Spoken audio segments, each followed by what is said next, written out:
बिस्मिल्लाहिर्रहमानिर्रहीम। अस्सलाम वालेकुम dear viewers and students. Last time हमने क्लास 9 के यूनिट 1 की 1.3 एक्सरसाइज जो है ना कंप्लीट की थी।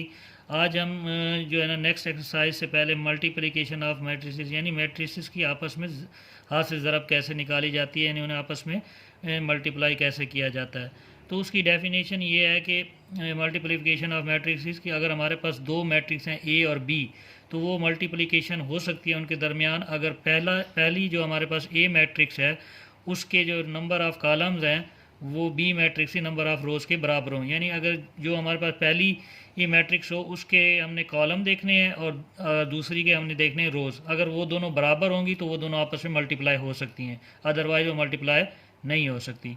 जैसे हमने एक एग्जांपल ली है, इसमें हमारे पास ए जो है ना उसमें 1230 है और बी में 41 है।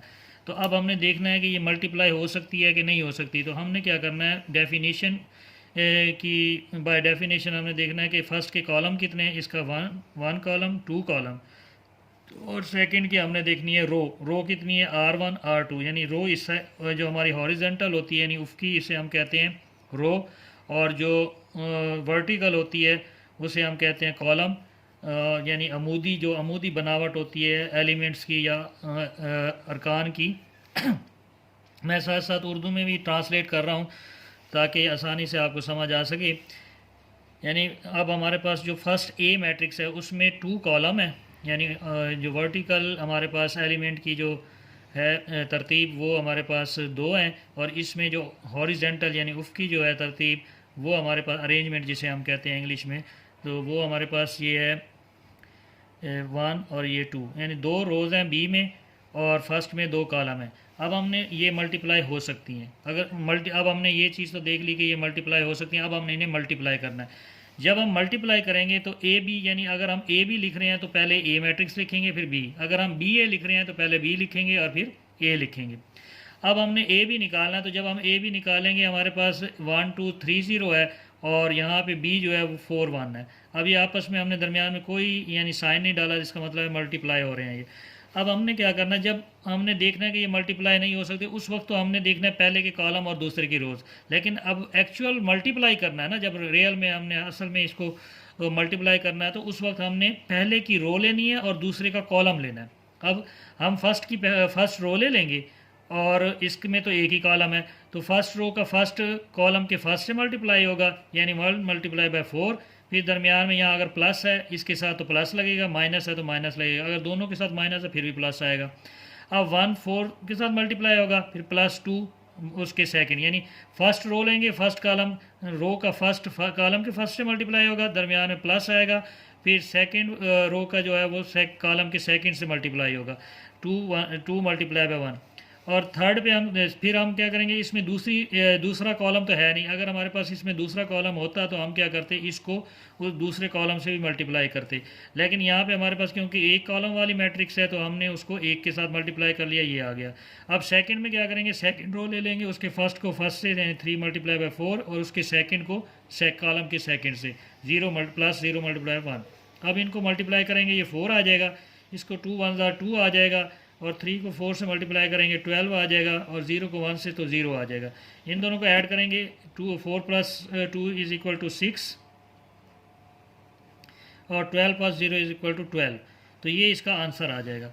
हमने इसको इसी तरीके से सॉल्व करना है, यानी जब हम इसे मल्टीप्लाई करेंगे तो फर्स्ट की रो लेंगे और सेकंड का कॉलम लेंगे, और जब हमने देखना है कि ये मल्टीप्लाई हो सकती हैं या नहीं हो सकती तो उसके लिए हमने क्या करना है, फर्स्ट के कॉलम देखने हैं, सेकंड की रोज़ देखनी है, सिर्फ ये देखने के लिए कि वो आपस में मल्टीप्लाई होते हैं कि नहीं। जब वो आपस में मल्टीप्लाई कन्फर्म हो जाएगा कि हो सकते हैं, तो फिर हम क्या करेंगे, मल्टीप्लाई करते वक्त पहले की रो लेंगे, सेकंड का कॉलम लेंगे, रो के फर्स्ट को कॉलम के फर्स्ट से मल्टीप्लाई करेंगे और रो के सेकंड को कॉलम के सेकंड से। अगर इसमें दो कॉलम होंगे तो फर्स्ट रो को दूसरे कॉलम से भी मल्टीप्लाई करेंगे, लेकिन उसका आंसर इसके बिल्कुल सामने इधर लिखेंगे। और सेकंड रो का भी इसी तरह फर्स्ट कॉलम से मल्टीप्लाई करेंगे तो फर्स्ट के नीचे, फिर उसके बाद सेकंड कॉलम है तो उससे मल्टीप्लाई करेंगे तो उसके नीचे आ जाएगा, फिर उनको ऐड कर देंगे और जो सब्ट्रैक्ट होंगे सब्ट्रैक्ट करके आंसर निकाल देंगे। एक एग्जांपल हम और लेते हैं जिसमें हमारे पास क्या है, a = 1 2 है, b = 2 0 3 1। अब हमने क्या किया है, अब हमारे पास ए जो है रो मैट्रिक्स है और बी जो है हमारे पास स्क्वायर मैट्रिक्स है। अब हमने क्या करना है, इनको आपस में मल्टीप्लाई करना है। तो अब हम क्या करेंगे, ए बी हमने पहले लिखा तो ए पहले लिखेंगे 1 2, और सेकंड वाली लिखेंगे 2 0 3 1। अब पहले चेक करेंगे कि फर्स्ट में कितने कॉलम है। फर्स्ट में यूँ देखें तो हमारे पास ये फर्स्ट कॉलम है, ये सेकंड कॉलम है, और इधर देखें तो कितनी रोज़ हैं 1 2, यानी रोज़ और कॉलम इक्वल हैं, यानी फर्स्ट के कॉलम इक्वल टू सेकंड के रोज़। अब हमारे पास क्या है, ए मैट्रिक्स जो है बी मैट्रिक्स के साथ मल्टीप्लाई हो सकती है। अब हम क्या करेंगे, इसकी रो लेंगे, इसका कॉलम। अब 1 को जब हम 2 से मल्टीप्लाई करेंगे तो 1 मल्टीप्लाई 2 होगा, इसके सेकंड को 3 से मल्टीप्लाई 2 मल्टीप्लाई 3। अब ये एक, इसमें सिर्फ एक ही रो है, सेकंड रो तो है नहीं। अब इसकी एक रो जो है, इसमें 2 कॉलम है ना, तो हम इसकी रो लेंगे, इसका कॉलम पहले कॉलम से मल्टीप्लाई करके यहाँ आंसर लिखेंगे, फिर इसी रो को सेकंड कॉलम से मल्टीप्लाई करेंगे तो 1 मल्टीप्लाई बाय 0 और 2 मल्टीप्लाई बाय 1, दरमियान में प्लस आएगा। तो ये हमारे पास क्या है, 2 1 2 1, यानी अब हमने क्या किया, हमारे पास एक रो थी उसको दोनों कॉलम से मल्टीप्लाई किया। मैं बार बार बता रहा हूँ कि जब ये चीज़, जब हमने देखना होता है कि ये आपस में मल्टीप्लाई हो सकते हैं कि नहीं हो सकते, उस वक्त हमने सिर्फ देखना होता है कि फर्स्ट के कॉलम और सेकंड की रोज इक्वल होनी चाहिए। लेकिन जब हम मल्टीप्लाई करते हैं तो एक्चुअल में फर्स्ट की हम रो लेते हैं और सेकंड की क्या लेते हैं, कॉलम लेते हैं। अब फर्स्ट की हम रो लेंगे तो उस फर्स्ट कॉलम से भी मल्टीप्लाई होगी। अगर सेकंड वाली मैट्रिक्स में दूसरा कॉलम भी मौजूद है तो हम उसी रो को दूसरे कॉलम से मल्टीप्लाई करेंगे। अगर एक ही रो है तो उसका आंसर पहले कॉलम से मल्टीप्लाई होकर यहाँ आएगा और सेकंड कॉलम से मल्टीप्लाई होकर यहाँ आएगा। फिर हम इनके 2 1 2, 2 3 6, 2 + 6 हो जाएगा, 0 + 2 हो जाएगा, आंसर आ जाएगा 6 + 2 8 और 2 + 0 = 2 आ जाएगा। अब उसके बाद हम क्या करेंगे, 8 और 2 आ जाएगा। अब इस एक्सरसाइज जो हमारे पास 1.4 है उसका क्वेश्चन नंबर 1 2 3 और 4 जो है ना, सब मल्टीप्लिकेशन के हैं, यानी आपस में मल्टीप्लाई करना है। तो ये हम उससे सॉल्व कर सकते हैं। ये थी आज की video. Kindly subscribe my channel, also watch complete video. Thank you very much. अल्लाह हाफिज़।